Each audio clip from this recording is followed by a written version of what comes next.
አሁን የምገኘው ዌስት ሚኒስተር ፓርላማ ፊት ለፊት ነው። ዛሬ ለንደን ውስጥ በአጠቃላይ እንግሊዝ ሀገር ውስጥ የሚኖሩ ኢትዮጵያውያን ህዝባዊ ስብሰባ በዚህ በፓርላማው ውስጥ ያደርጋሉ እና ከጥቂት ደቂቃ በኋላ አሁን የመግቢያው ሰዓትም እየተቃረበ ነው። የሚደረጉትን ውስጥ ያሉትን ስብሰባዎችና የሚቀርቡትን ዝግጅቶች ለማቅረብ እንሞክራለን። አመሰግናለሁ።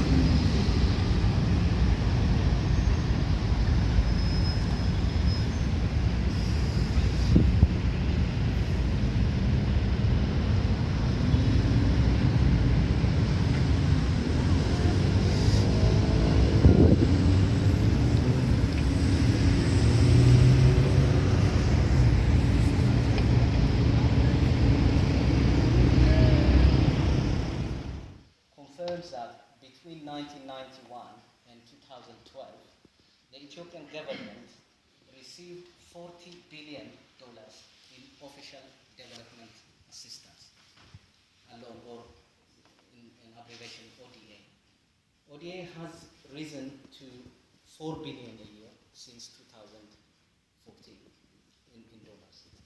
ODA has contributed significantly to poverty reduction, but has not changed the fundamental structure of the Ethiopian economy. A great deal of the money has also been either misused or pilfered out of the country in the form of illicit outflow. Ethiopia today is the largest ODA recipient in Africa and the largest humanitarian aid, especially food, in the world. In addition, Ethiopia receives billions in foreign direct investment and billions more in remittances, both official and unofficial, and billions in humanitarian aid each year. No one really knows the exact amount of the inflow or outflow. The sum total of this is a staggering amount of foreign exchange that has not made a dent in alleviating endemic poverty, generating employment, and transforming the structure of the economy. We are cognizant that each year Ethiopia loses at least $3 billion in illicit outflow of capital that bleeds the society perpetually. Just to mention a little bit about the political and socio-economic setting, we are not arguing, or it's not about when we are asking about this policy.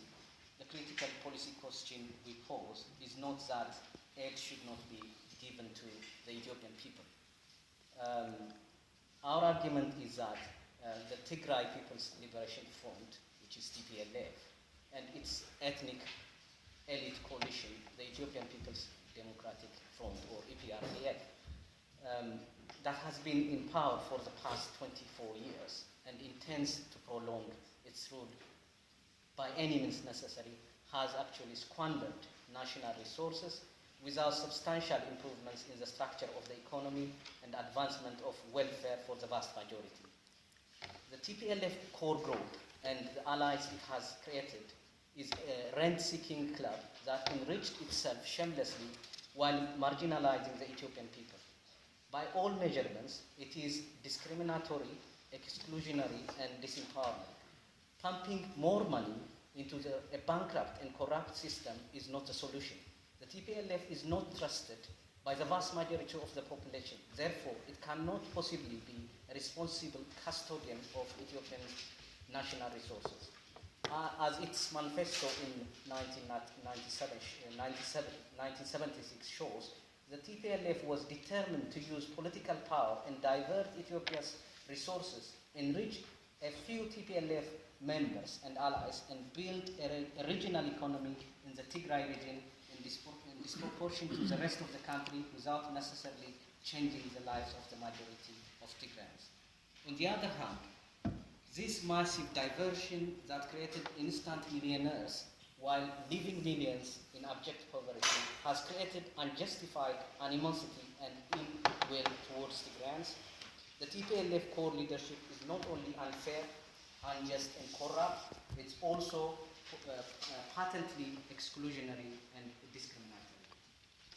It is true that per capita income in Ethiopia has quadrupled since the TPLF took power in 1991, from around 120 pounds to approximately 470 or 480 today. Some experts say it is high, others say it is low. We know for sure that it is 1/3 of the sub-Saharan African average, still low. What is more important is this. The purchasing power of the birr, which is a local currency, has declined by that much or more. Per capita income is not spread fairly and equitably across the board. Most of the gains of growth have gone to a narrow band of ethnic elites aligned to the governing party. The central message here is, regardless of growth, sustainable and equitable development in Ethiopia is inconceivable without freedom, human rights, the rule of law, and representative government. More aid, foreign direct investment, and borrowing is not the answer to Ethiopia's intractable problems. Ethiopia needs rights and not more aid. Foreign FDI, foreign investment, borrowing or remittances. In fact, the more foreign and FDI remittances are borrowing, the more likely the dictatorship will have the means to rule the country with iron fist perpetually. At least it will try to prolong its grip unless people rise up and defend their rights. In our estimation, the Ethiopian people, especially youth, will rise up and demand rights.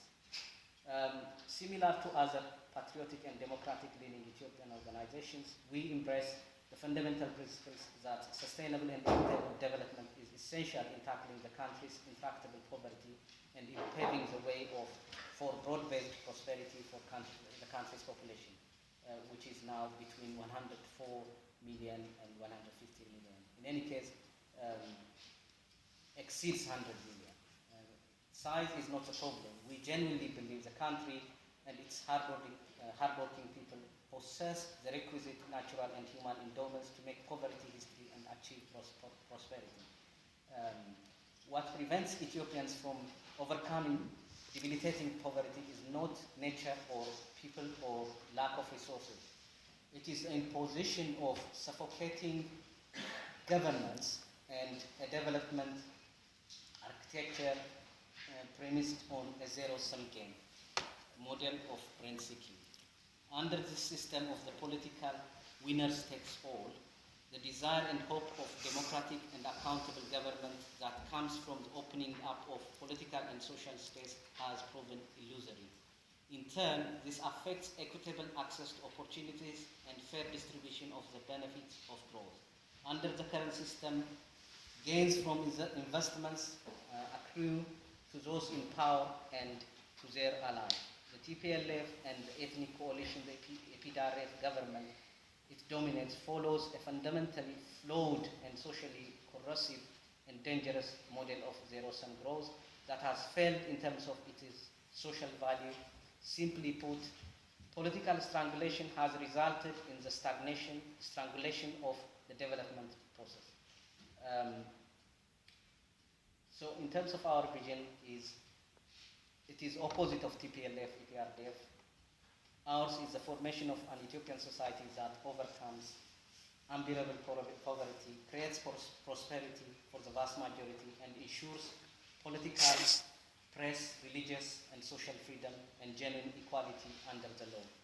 Establishes accountable and representative governance, preserves and protects the country's territorial integrity, long-term interests, security, and independence, and cements cohesion and sovereignty of its diverse population. The TPLF EPRDF model of elite-run, rent-seeking, and top-down growth is a command and control model.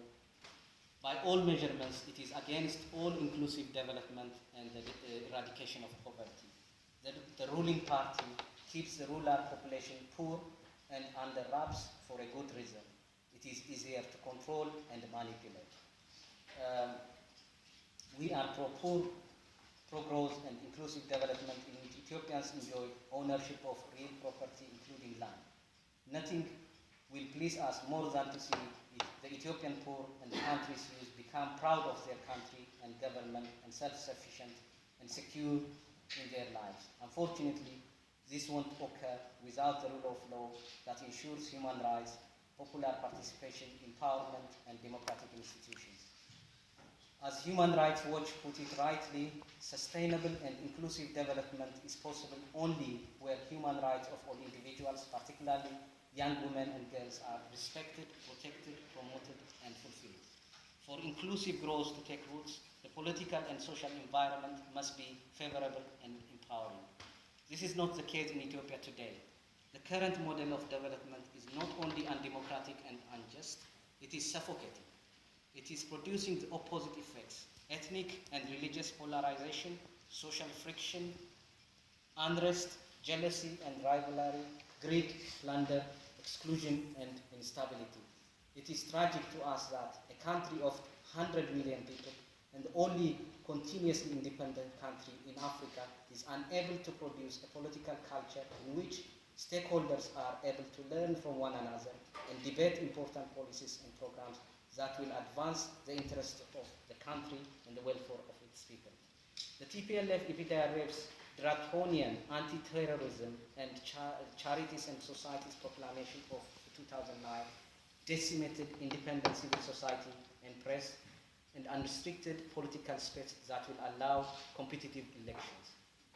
My colleagues here will be speaking about press freedom and elections. So centuries have situation in the region as it's certain as ever. The situation in Ogaden is in great contrast to many other regions in Ethiopia. The Ogaden has experienced continual terror from the Ethiopian regime, which has systematically focused on attacking the most vulnerable members of society, mostly women and children. I would like to focus on women and children as they suffer the true scale of the situation in the region. The population of the Ogaden are mostly pastoralists, where men tend to ride with stock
neighboring countries and it restricts them from moving in and out. The Ethiopian army, they loot at gunpoint, burning down civilian food stores, houses, confiscate lorries carrying food supplies, which leads to a starving civilian population. They depopulated and erased entirely many villages because of this.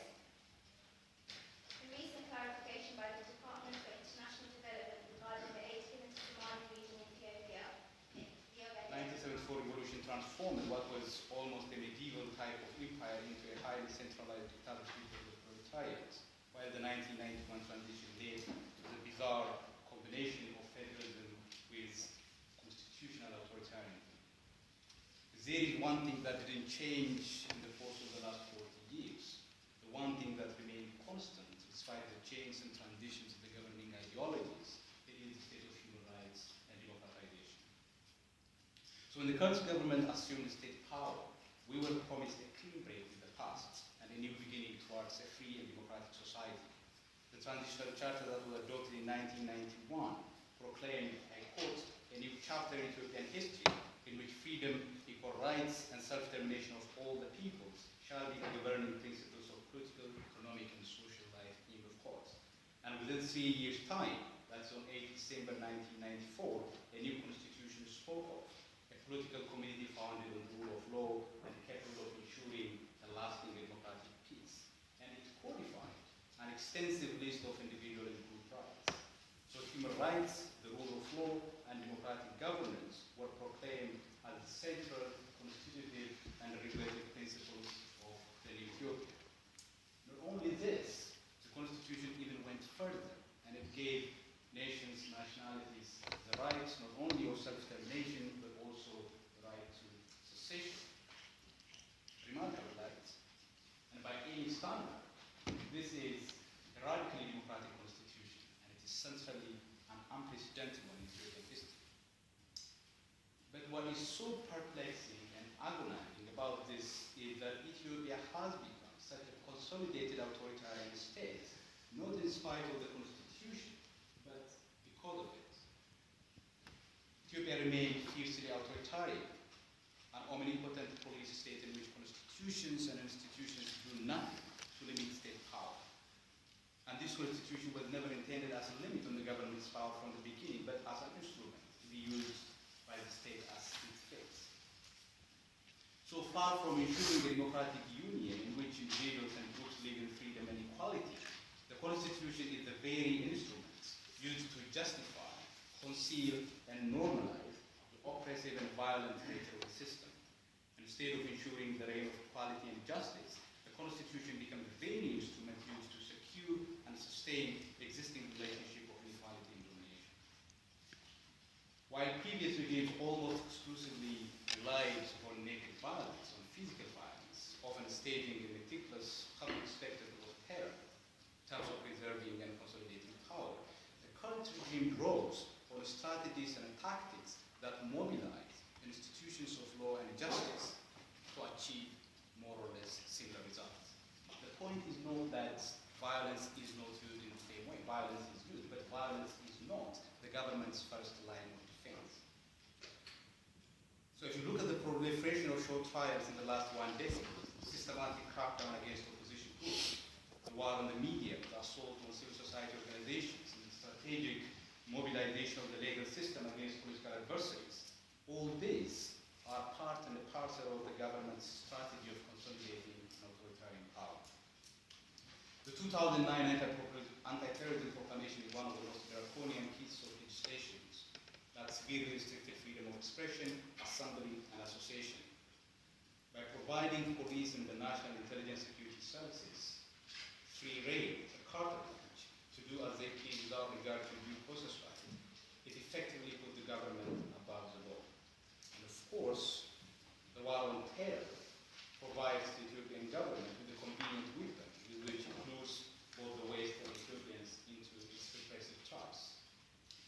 So this proclamation, actually, if you look at this, is not really a legislative act whose aim is to protect national security and safeguard the constitutional order. It is a hostile act, carefully designed to stretch state's power of legislation, prosecution, judgment, and punishment beyond what is constitutionally permissible. So under the pretext of fighting terrorism, the regime exiled, prosecuted, and convicted several opposition leaders, community leaders, journalists, bloggers, and activists, effectively paralyzing criticism of any type. And thanks to the West's willingness or inability to question the country's political views of this legislation, strategy seems to have been largely successful in terms of silencing Ethiopians. The Charities and Societies Proclamation is another important piece of legislation that effectively eliminated the space for human rights activism by constraining civil society. The law excludes foreign human rights charities from operating on human rights. And a foreign charity, according to the law, is defined as a charity that receives more than 10% of its funding from foreign sources. So basically, the overwhelming majority of Ethiopian human rights organizations that relies on foreign funding are effectively excluded from operating relations with human rights, democratization, and justice. So the Ethiopian government has always been hostile to the independent media, but things have significantly deteriorated even further since the 2005 election. Domestic media is muzzled through various strategies, but importantly through the threat of prosecution. The law provides for excessively long prison sentences for those found guilty of defamation, publishing false information, as well as complicity in terrorist acts. Terrorist acts which could be any statement that is mildly critical of the Ethiopian government, including this one. So, obviously, as I tried to allude to, it is extremely easy to be found guilty in Ethiopian courts unless You, Kassim, the Kowsar and other people who will be speaking this evening, we are here to support you. We are outside. It is your job. Go to your local MP, go to your local council, go to your ministers and tell them that if you don't support us, we will not support you. Dr. Very briefly. May I take this opportunity, first of all, to thank everybody in this room, especially Mr. Mushtaq Lasharie and the other honorable guests here, and our village elder, Mr. who, despite being 74 years, has always struggled for the rights of the minorities, especially in the South Asian region. Well, a couple of days ago, when we came to know about the gathering here and the conference about the human rights on Ethiopia or Ethiopian people, you may not believe it that we became so delighted that the people, especially in the UK, even if they belong to any minority, any color, any creed, any cultural background, they are aware that what they are doing, and when it is the time they will have to stand by their people, they do it. And frankly speaking, I should also thank the people who have organized the conference or the gathering today, because in this way, whatever color we have, or whatever cultural background or religion we profess to follow, it will not make any difference as long as it is about the protection and promotion of the rights of human beings all over the world.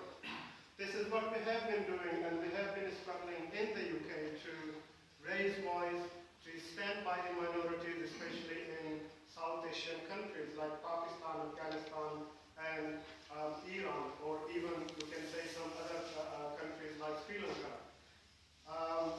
We have been trying to raise voice against the persecution of a small minority known as the Hazara, and their lineal, obviously, relationship goes back to Genghis Khan and the Mughals.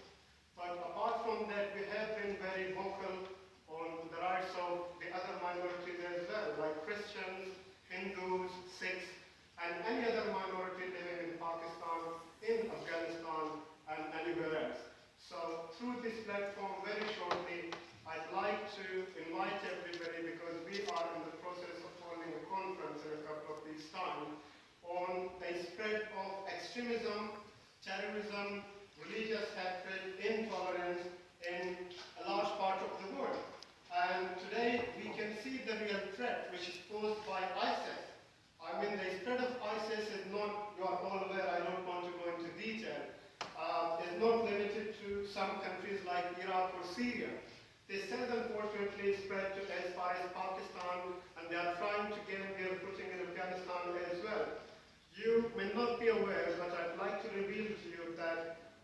people of a different color and physical feature, like Mongolite feature, like we have. You see, in the last 10 days, over 50 people of the Hazaras have been taken off buses, local buses in different parts of Afghanistan, and they were abducted by groups affiliated with this terror group known as ISIS.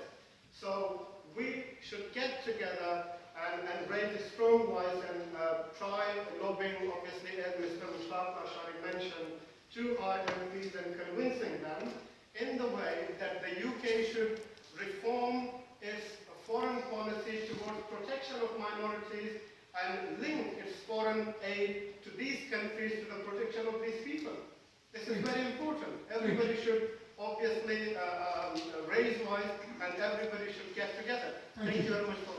Thank you.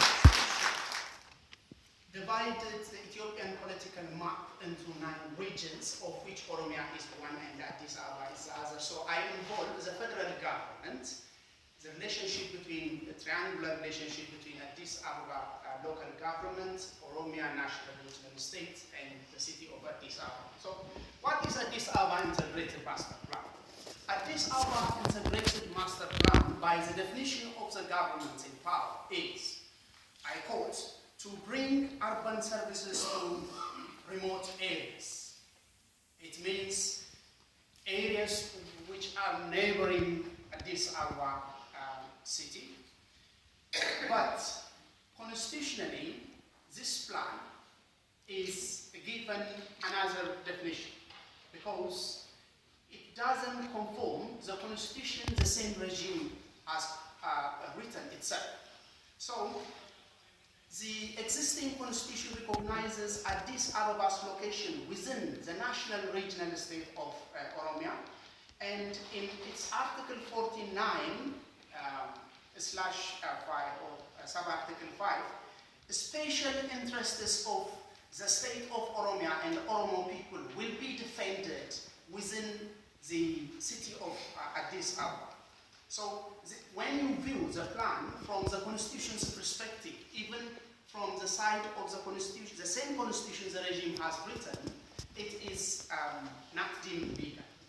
So on the side of Oromo protesters' perspective, Addis Ababa Integrated Master Plan is detrimental to interests of Oromo farmers and leads to large-scale eviction, and it endorsed the master plan as violation of constitutionally guaranteed special interest of the Oromia state. So APRDF started a conflict within itself because the issue of Addis Ababa and surrounding towns are tied together by the question of identity.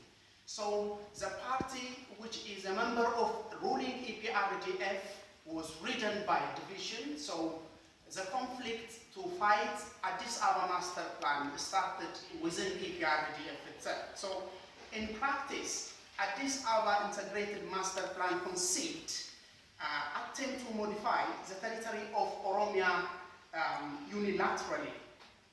And this master plan is undemocratic from its conception because it didn't consult the people who had owned the land for more than 100 years and living on it even today. And it doesn't even consult its own party who is ruling Oromia on behalf of APRDF, that is opinion. So in April 2014, the government hurried for implementation of Addis Ababa Master Plan, and this provoked immediate protests throughout Oromia. Universities and schools went on demonstrating against the Addis Ababa Master Plan. The government turned to use special armed forces, and the result of the government military coercive to defeat the protest was more than 70 days, of which one is under 10, who was shot dead deliberately. His name was Abdi, I remember. And one under 15, the rest 16 to 25 school children, hundreds wounded, thousands detained and imprisoned, and unspecified unknown whereabouts. When you look at all of these repressive measures and the brutal military action, one may ask why all of this? Because it may be sometimes possible to put down demonstration and even unrest in a very cheap way and very peaceful way. All of these measures have been taken for especially 3 reasons. One is to send a clear message of violent repression by the states across the country, not only for Oromia. For the coming election, it is an alarming message that the government is going to tolerate nothing that comes against it. The second message is traumatizing the public ahead of election, because people looking at what the government is doing on the people who is protesting against our master plan in every part of the country is thought to have to be discouraged from opposing the government. The third purpose is destroying potential opposition parties by unsubstantial allegations of organizing illegal protesters by the definition of the government. So all of these problems that I'm talking now is not new for the world community. It is just a reminder, because it has been widely reported by Amnesty International, Human Rights Watch, and the Human Rights League of the Horn of Africa. So what lesson can people of Ethiopia and those living in diaspora take from this our master plan and the consequence? EPRDF's government is completely intolerant to all forms of dissent, even when it is constitutionally found.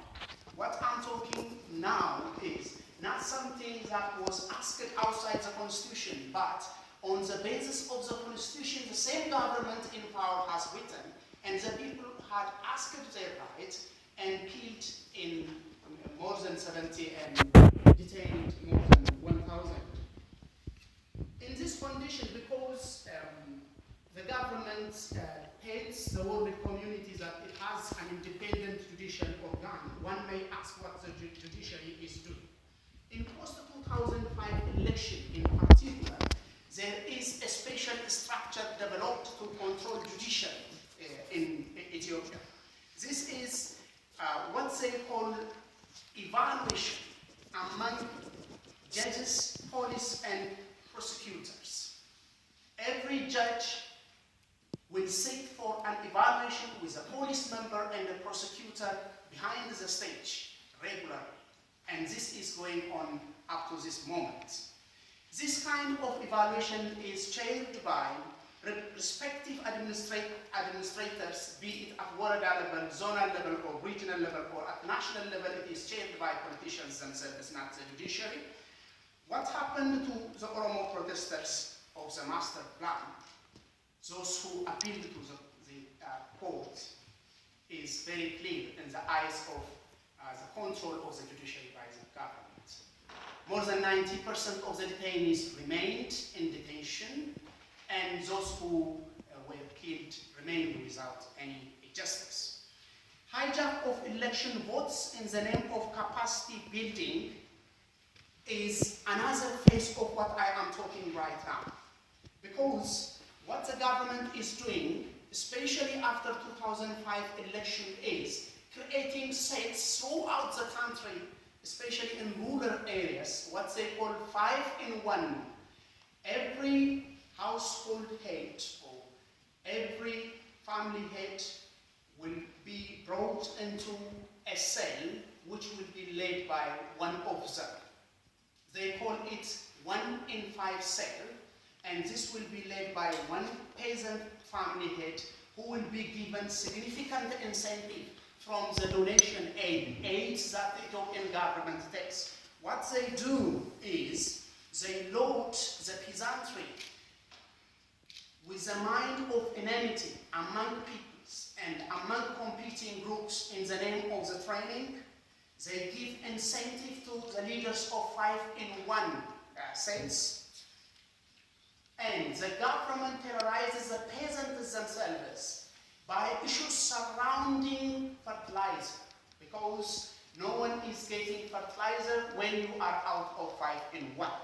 So, what is the target of 5-in-1?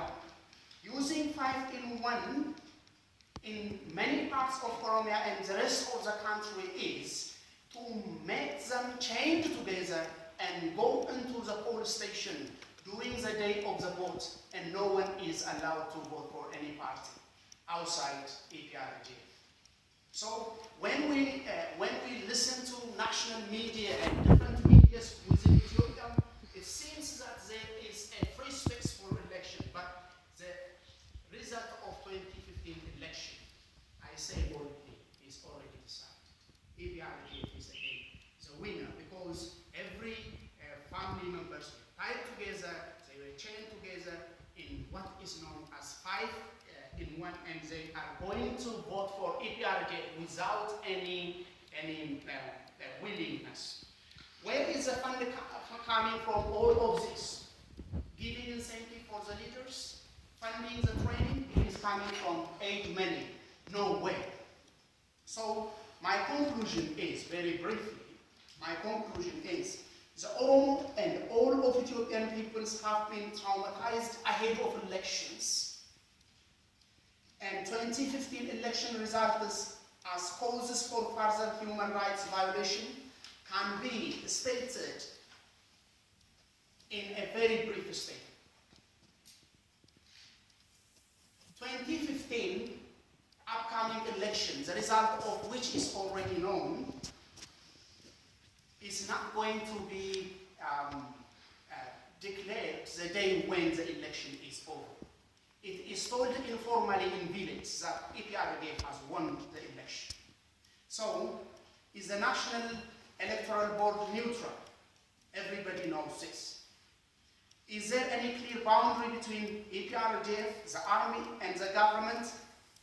The answer is clear. There isn't any fertile ground in Ethiopia which encourages fair, free, and democratic election. So, between 2005 and 2015, APPG has already developed a state apparatus using aid money which helps it hijack vote of Ethiopian people ahead of elections. It is this which compels immediate cooperation between the people in Ethiopia and the funders in overseas. Issue of the aid is already discussed, and I'm not going to talk about this. And this is what is going to happen, and this is what is perpetuating, encouraging gross violation of human rights in the name of election in Ethiopia. What we know as election in Ethiopia is the cause of repression and gross violation of human rights. Thank you.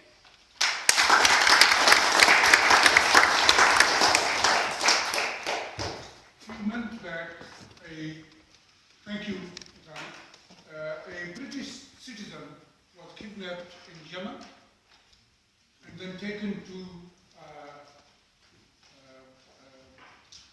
Ethiopia and has been in prison since. His wife is here, Ms. Yemi. Yes, would you mind to come forward, or you want to speak from there if you're allowed there? But when you finish, we will invite him to speak. You speak, and then he will speak wherever you are. Yemi, and then the gentleman will introduce himself to us. Thank you. Thank you. And a huge apologies because we had the heading of abduction and extradition.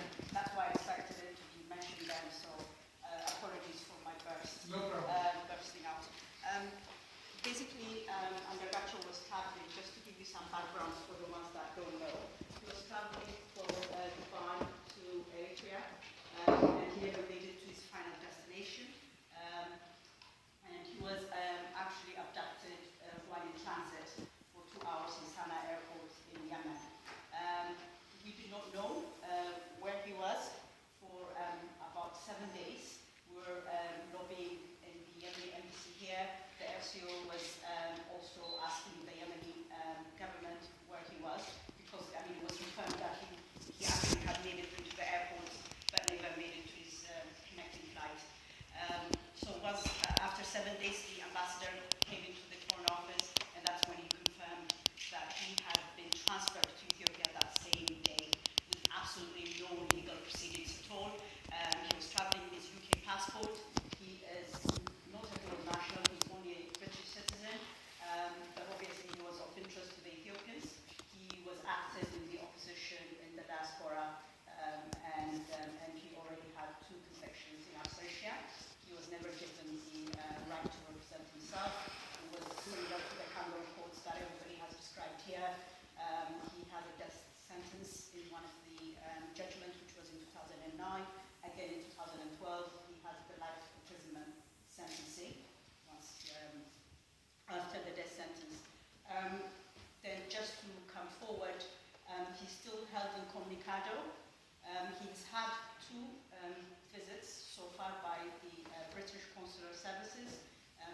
ambassador has seen him twice.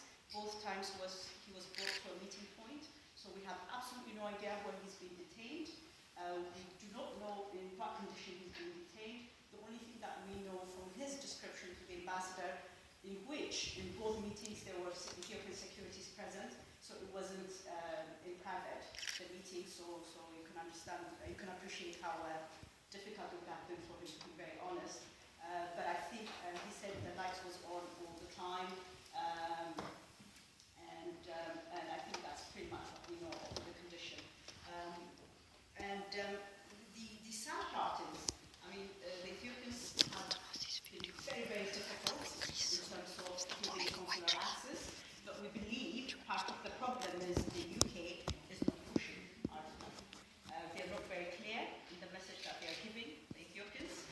They are not consistent, and they've been telling us that they've been doing it at the very highest level, but that high level has been spotty at best, very, very spotty, not consistent, not very clear, and that has been part of the problem why they have not been able to achieve even the very, very, very basic consular rights. We have absolutely no idea on what legal basis that they are holding him, and they have still not been asked, the Ethiopians, why they are holding him still. It could be the absentia. Obviously the absentia sentencing is not valid in any international law. But the Ethiopians have not said, and the UK has not asked. And that is really what is so atrocious, and the injustice in this case. And that will tell you exactly what the UK is doing in terms of Ethiopia. Even when their own citizen has been captured and abducted and still is in incommunicado detention, they are still asking for regular access. The last substantive move that they've done was the Foreign Secretary either called or talked to his counterpart, Theodoros, and he's still asking for consular access. This is a country that is the highest aid recipient, and not only the aid recipient, it is propping Ethiopia in all the international stages. Yeah, I mean the WTO accession, it's being helped by Ethiopia. By the UK. UK DFID is helping Ethiopia apply for all their UPR review. We had asked for the UK government to raise Andargachew's case in the UPR review that Ethiopia had about 2 months or 3 months ago. They refused. In very minor research on the internet, I see that they are the ones who are helping them write the review responses. And it's absolutely atrocious. It really, really, really is. And it's very, very sad. In the year of the Magna Carta, 800 years anniversary, rule of law means absolutely nothing. That is really what's upsetting us. And we're hoping that our parliamentarian MP, Jeremy Corbyn, has been absolutely amazing. And Emily Thornbury as well, who's my MP, have been outstanding. Security officials present the whole time. And really, what we all know this about is Andy's political affiliations and his own position with regards to the government. And what we really have to underline is that Andy has not been charged with any crime. He has just been abducted and is being held entirely incommunicado detention, where he's at risk of torture and, as Yemi said, execution, because in 2009, the Ethiopian government sentenced Andy's death in absentia. He was given the opportunity to defend himself. He was not even informed of the charges against him. There was talk of the charges being changed halfway through the trial, and it was a trial that the American observers described as lacking all forms of due process. So, really, the question is, as Amy said, the question is for which is that what does our democracy really stand for if a British national can be travelling from one country to another, can be grabbed by unidentified people and rendered to a country that they have already escaped from once and been granted refugee status in Britain? The answer is that whilst we've heard so many things tonight about Ethiopia's atrocious human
election in Ethiopia being held in the middle of May. I'm working with at least 100 parliamentarians to get them elected. And one of them I'm hosting in London, who will be Minister Labour Party from the government. I'm not political here, so I can't really say that you should vote as who should you vote. But I'm very pleased that Emily and Jeremy both are working on your case. They are both friends, comrades, I know them, and Jeremy has informed me. And once your husband was abducted, I was protected by Ethiopian community out that night, and I circulated the information to a lot of our meetings. We have done whatever we can. I hope you will get in touch with me, and we will try to assess what you have just demanded from British government to ask his relief. He's a British citizen, and he's been abducted not from Ethiopia, but third country. And that is a very sad situation that British citizens are fearful of traveling. We know that once in third world countries people are abducted or arrested, what happens to them? But we are very pleased that he is still alive. I know in third world countries people disappear and they never found. After months their bodies are found and nobody knows who has done what. So I'm pleased that he's alive. I'm pleased that twice constant access has been given. Now Ethiopian government knows that the world knows that he is under our custody. So I hope they will not torture him to the level where he becomes difficult to survive. That is first. Second thing, this meeting has been organized. That is, I hope you will get in touch, and I will write to all parliamentarians.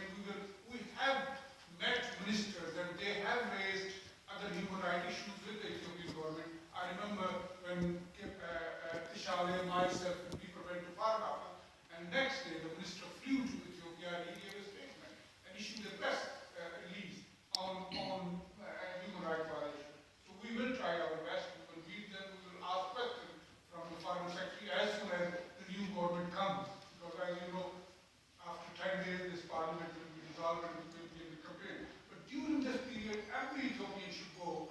If you can circulate the details, ask their MP that look, this is a British citizen who has been abducted.